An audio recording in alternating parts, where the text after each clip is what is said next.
pun ikuti lagi nyaksikan Mas Supar Project YouTube channel. Jangan lupa klik like, subscribe, jama share new kawan minak muari ini. Selamat menyaksikan. Tapi pun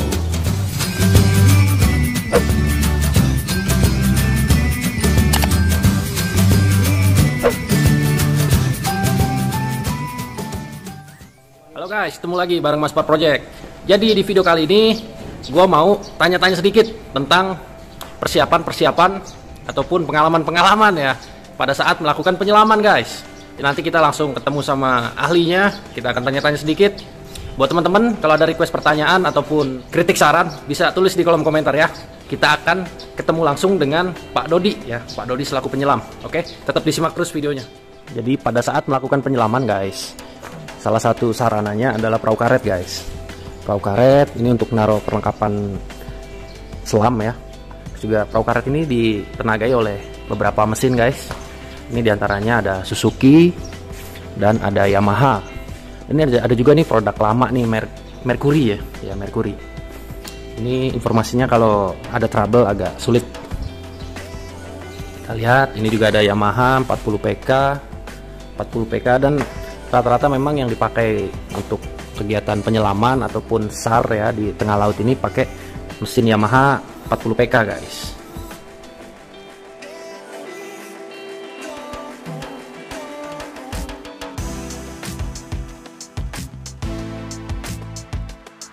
Nah ini guys, ini kita ketemu dengan Pak Dodi lagi. Kita akan tanya-tanya sedikit, saling bertukar informasi. Semoga informasi ini bisa berguna buat teman-teman yang ada niat ataupun rencana buat penyelaman gitu kan. Kita akan tanya-tanya sedikit. Selamat siang Pak Dodi. Selamat siang. Iya ini nggak boleh salaman dulu ya. Ya. Karena memang lagi pandemi ya Pak ya. Ya. Nah, jadi sebelum kita melakukan penyelaman, apa nih Pak yang harus kita persiapkan? Kita lakukan ini apa Pak?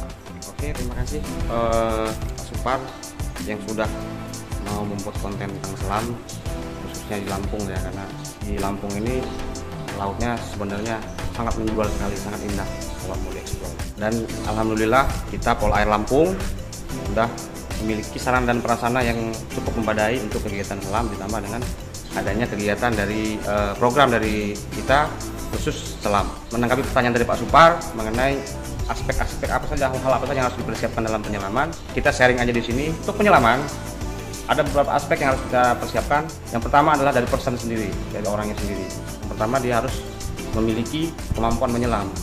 Kemampuannya dalam artian dia sudah pernah ikut kursus, kemudian sudah mengetahui tentang penyelaman secara dasar. Dia harus sehat walafiat.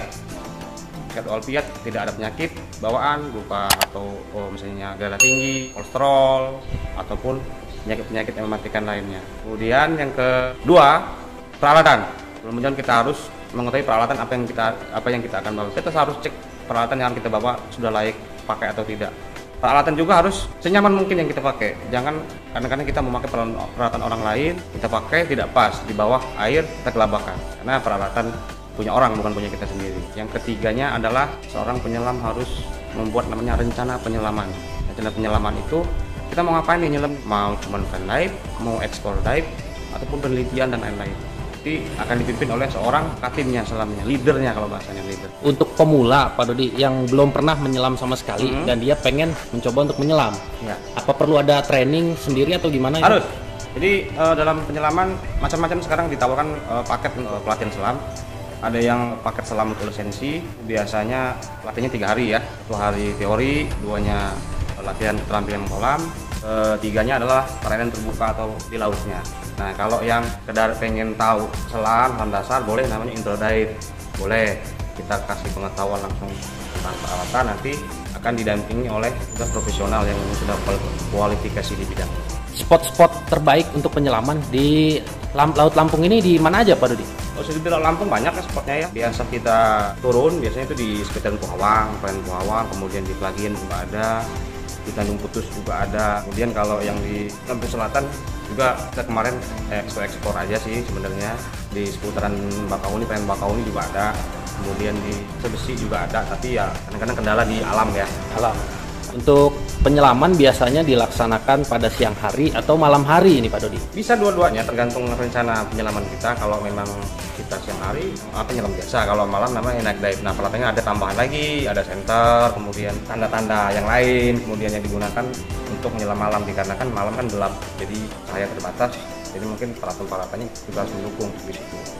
Penyelam pemula biasanya yang sering terjadi ini di bawah laut nih bagaimana Pak Dodi? Yang pertama sekali adalah panik. Panik ya? Panik. Nah, panik. Jadi kalau udah panik biasanya lupa semua, kadang-kadang sampai lupa napas. Lupa napas ya. Jadi Sampai lupa napas. Jadi itu biasa, normal biasa, karena kita biasa hidup di darat, kemudian tiba-tiba di bawah air, dunia berbeda, biasanya panik. Apalagi melihat banyak biota-biota laut yang nggak pernah kita lihat sebelumnya, biasanya gitu panik. Biasanya napas pakai hidung, ini pakai mulut. Makanya diperlukan pelatihan biar mengetahui aspek penyelaman apa saja.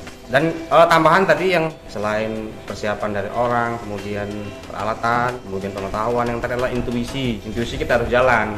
Ini dalam artian kita harus tahu kondisi alam lagi memungkinkan tidak untuk melakukan penyelaman. Kalau ombak besar, keruh, kita menyelam itu justru berbahaya bagi keselamatan. Jadi yang aspek utama dalam penyelaman adalah keselamatan. Keselamatan adalah nomor satu. Apa yang harus penyelam pemula lakukan apabila di dalam dasar air ini ketemu sama hewan-hewan buas gitu Pak Dodi? Oh tenang, tetap tenang.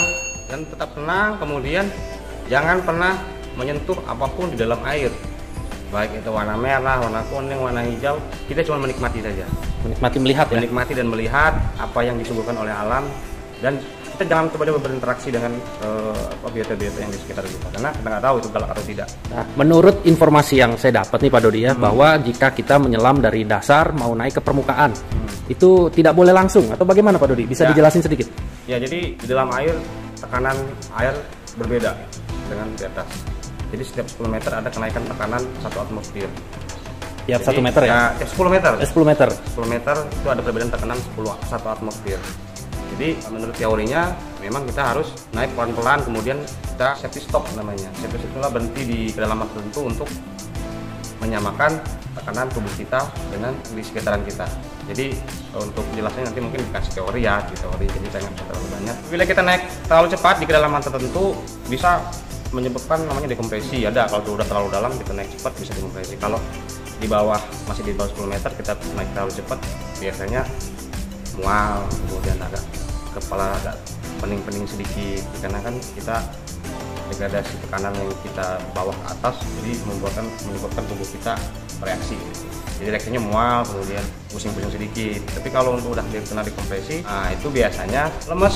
Kemudian gejalanya banyak sih, nggak bisa saya sebutkan di sini ya, karena nanti harus ada pelatihan khusus. Kalau sudah tekan dekompresi, ya kita harus dibawa ke Jakarta. Ada perawatan khusus di situ namanya hiperbarik, chamber hiperbarik yang ada di rumah sakit. Di situ kita menyamakan tekanan yang terakhir kita nyelam berapa lama. Nanti teknisnya di situ semuanya ada terus. Jadi kalau untuk pertolongan pertama, jika ada teman-teman pemula ini yang mengalami dekompresi Pak Dodi, apa yang harus kita lakukan pertolongan pertama ini? Pertolongan pertama kasih oksigen biar dia tenang dulu. Tuh kita kasih oksigen, kemudian kalau dia posisi kedinginan selimuti, kemudian langsung kita bawa ke rumah sakit terdekat untuk penanganan lebih lanjut. Menurut pengalaman Pak Dodi nih selama menyelam di perairan Laut Lampung, ada kerawanan apa saja Pak? Atau misalnya sering ketemu hewan-hewan yang buas gitu kan? Bisa dijelasin Pak yang sering Pak Dodi ketemu kalau menyelam di Laut Lampung? Ya kan di sini sih kalau jenis-jenis hiu ganas sih seperti hiu putih ataupun hiu macan atau hiu belum pernah ketemu ya, atau hewan buas. Di sini yang banyak ke ular laut namanya. Ular laut, kemudian mungkin hewan-hewan yang pasif seperti ubur-ubur. Ubur-ubur itu berbahaya juga tuh, kalau kena gatal biasanya. Kalau nggak biasa jadi panik dibawa ke ubur-ubur. Kemudian kita mungkin kondisi cuaca ya, kadang-kadang nggak menentu. Di sini karena berbeda dengan di daerah pantai timur, di laut timur sana, Papua, NTT dan kawan-kawan. Karena di sini kadang-kadang kalau lagi cuaca nggak bagus, ketemu lautnya keruh. Visibility kita berkurang. Tidak tepat untuk dilaksanakan penyelaman ya. Betul. Nah, larinya ke intuisi tadi. Oh ini keruh, bisa nggak nih untuk penyelaman, berbahaya atau tidak? Nah. Oke guys, jadi itu aja yang bisa gua tanya kepada Pak Dodi selaku penyelam. Buat teman-teman kalau ada pertanyaan bisa tulis di kolom komentar ya. Kita saling sharing, saling bertukar informasi gitu kan. Sampai ketemu lagi di video Maspar Project berikutnya. Assalamualaikum warahmatullahi wabarakatuh. Salam penyelam Indonesia. Oke Pak Dodi, terima kasih atas informasinya. Mudah-mudahan bisa bermanfaat buat teman-teman yang mau menyelam di Laut Lampung. Oke, sampai ketemu lagi Pak Dodi. Selamat beraktivitas, selamat bertugas. Salam lestari.